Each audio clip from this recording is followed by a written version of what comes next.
Internet! I'm Elliot the Purple Hair Doofus, and welcome back to Pest Control by Bill Fitzhugh. Today we're covering chapters 7 through 9, so if you haven't read that far yet, I suggest you catch up. We have a lot to cover, so let's just dive right in, shall we? Chapter 7 begins with the CIA picking up Bob and driving him around town a little bit, and propositioning Bob to kill someone. That someone is Ronaldo Rivera, a drug lord. Ronaldo is chilling at home with his brother Miguel, and Miguel actually points out Bob to Ronaldo and says, "This is the guy that's supposed to kill you. This miserable miscreant is the one that's supposed to kill me?" The fool! The mighty, mighty fool. The security around my compound is so massive that no one can get through. Yes, the CIA is definitely full of fools. Then we go to the depressed, practically suicidal Klaus, who is also finding out about Bob, because after the last kill, Bob is climbing quickly up the ranks as everyone's top hire for Hitman. Klaus definitely contemplates quitting being a Hitman because of Bob, and because he just doesn't like what he's doing anymore. And then his friend who is house sitting for him reminds him that if he doesn't Hitman, or whatever you want to call it, he can't afford the lavish lifestyle that he's living or the very, very expensive hobby of gambling. Bob goes through with strain number 1 to one of the abandoned buildings that he was able to acquire from Cy Silverstein, and he slips the bugs into the building. While he's waiting, he's contemplating the conversation that he had with the CIA and how ridiculous it felt. So, in an even more ridiculous notion, he picks up a phone book and a phone that is still working inside this abandoned building and calls the CIA. "You've reached the offices. How may I help you?" "Yeah. Are you the CIA?" "I'm sorry, sir. We can't give out that kind of information." "Yeah, that's kind of what I thought you would say. How about these two guys? Parker and Wolf, do they work for you?" "I'm sorry, sir. That's not any kind of information that we can give out." "Can you tell me if they don't work for you?" "Again, sir, that is not information that we can give out at this time." "Uh-huh. So they do. Gotcha." Click. And then Bob picks up the phone and makes the phone call that he should have made when he first picked it up. And he calls his wife Mary. He explains to his wife that he got the 4 buildings that he was hoping to get, and that everything is really coming together, and that they should just come home because things are going to turn out all right. And Mary asks if he's got any money from this work that he's doing yet. And Bob says, "No, but I'm working on it right now. That's as good as a check, right?"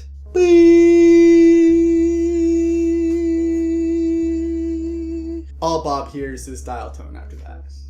And it's the saddest thing in the world. But not quite as sad as the conversation that Mary has with Kate immediately after this cell phone call. "Hey, Ma?" "Yeah, sweetie?" "Why aren't we with Daddy right now?"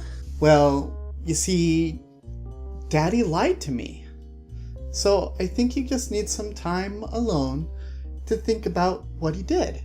"Okay, but Mom, do you remember when Daddy was telling you all about his big plan with all these bugs and everything?"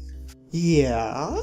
"And do you remember when you said that you would always be with him no matter what, and that he should always pursue his dream?"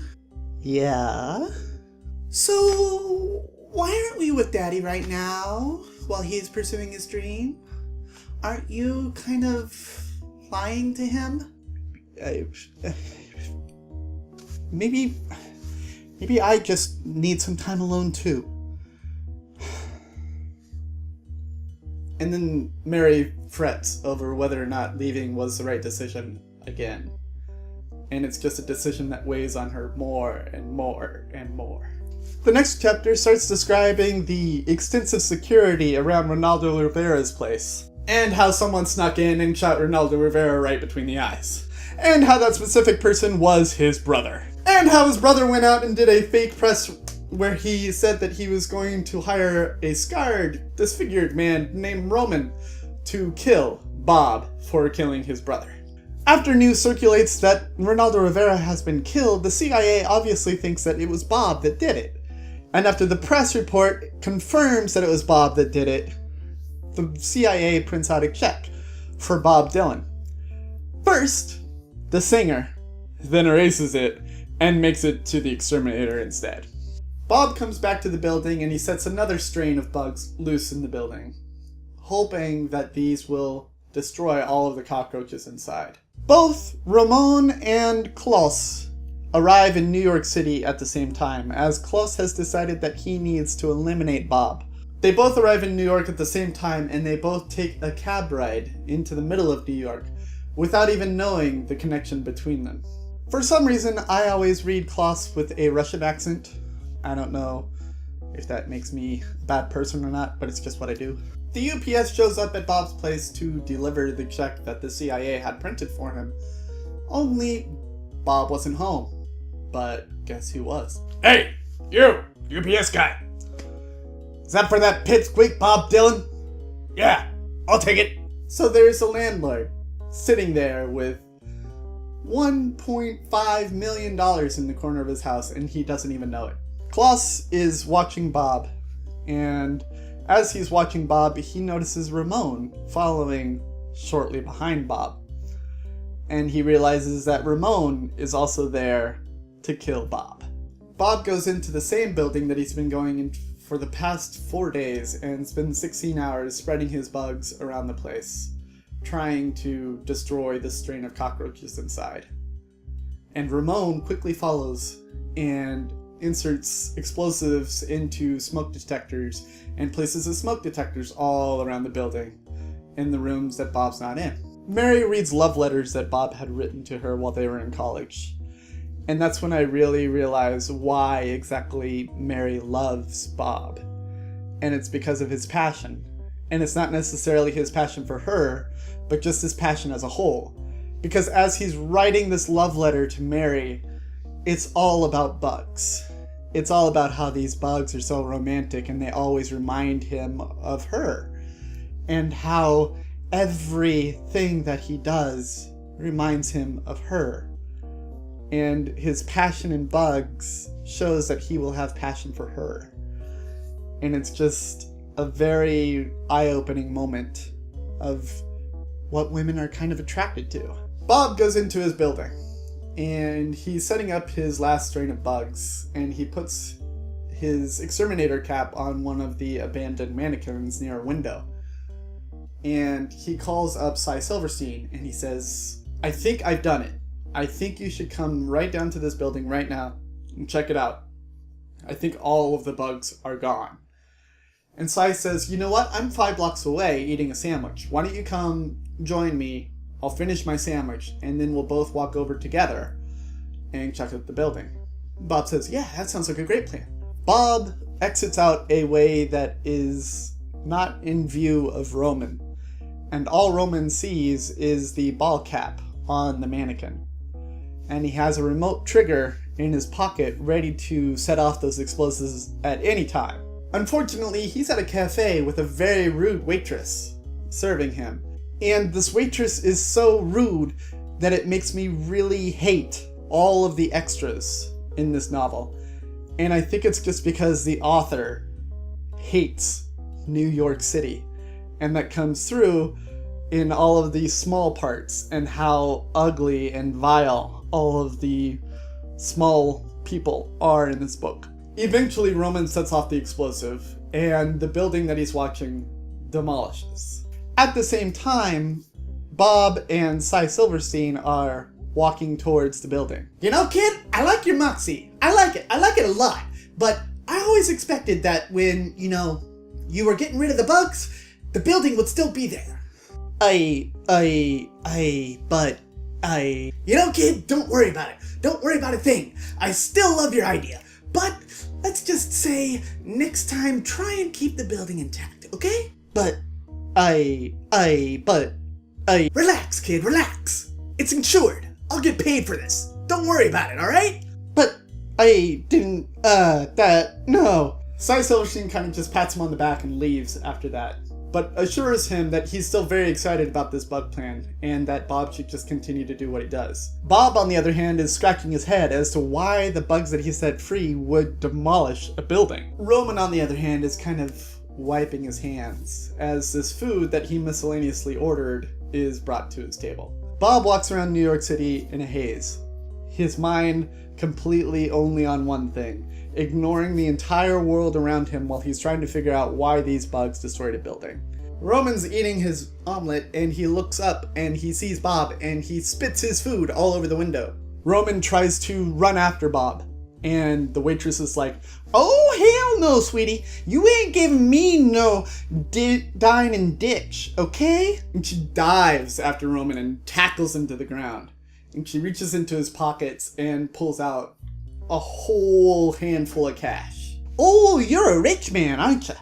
So all of this money? I think you're a big tipper, right?" She plucks a 50 out of the pile and gives him the rest. Roman runs out of the cafe, grabs a taxi cab and says, "Follow that man!" Bob, still thinking about his bugs, just walks on without a thought in his head. As the cab is getting closer to Bob, another cab kind of careens in front of them and Roman's cab almost T-bones them. Roman is so pissed that he gets out of the cab, slams the door, goes over to the cab that they almost T-boned, and he pulls out his gun to kill the driver. He shoots and he misses. The driver, on the other hand, pulls out a gun from underneath his seat, points it at Roman and shoots and nails him right between the eyes. And Roman falls dead. Everyone's crowded around this scene, and a familiar character walks in and starts pushing people aside. I'll take everything out of his pockets. I'm Detective Parker, CIA. Everyone assumes that this murder of Roman was actually Bob's doing. And so everyone in the CIA office is bragging about Bob. Especially Agent Wolf, who had been trying to get Bob into the fold so that he can secure his cushy retirement. Klaus saw the building fall, so he believes Bob is dead. And then he hears about Roman being shot, and he believes that all of his problems are free. And he's sitting in his hotel room and he orders room service, and when he opens the door he sees a silver glint of the dinner tray and thinks it's a weapon. So he nearly shoots the bellboy trying to just serve him his food. Klaus picks up the newspaper that came with his food, looks at it, and the headline reads that Bob had killed Roman. And he realizes that his work in New York City is not over. And that's the end of the section for today. My question for you to answer down in the comments is, what is your passion? Since it's obvious that Bob's passion is bugs, what are you passionate about? Have you found it yet? What do you believe it to be? What do you want it to be? Let me know down in the comments and I'll answer it for you tomorrow. The question from yesterday was, when was the last time that a sure thing turned out not to be the surest thing that you thought it could be? I work on a commission basis, and I have several customers that are kind of funding my life. They love my work. So every once in a while, I'll put out a whole bunch of work in the hopes that they swoop in, buy it all, and I could live comfortably for another month and a half. Unfortunately, for the past year or so, it hasn't quite worked out that way, and my sure thing has turned into a very, very iffy existence. Enough about all of that depressing stuff. Do not forget that next week's book is The She-Hulk Diaries by Marta Acosta. Go out and grab it by any legal means necessary. Rent it from a library, borrow it from a friend, buy it on a Kindle, buy it at a bookstore. Just make sure that it's legal and that you read it before I ruin it for you next week. I have been the Purple Hair Doofus, reminding you to watch your pajama radius. And I will see you all in the next chapters of Pest Control by Bill Fitzhugh. Toodles!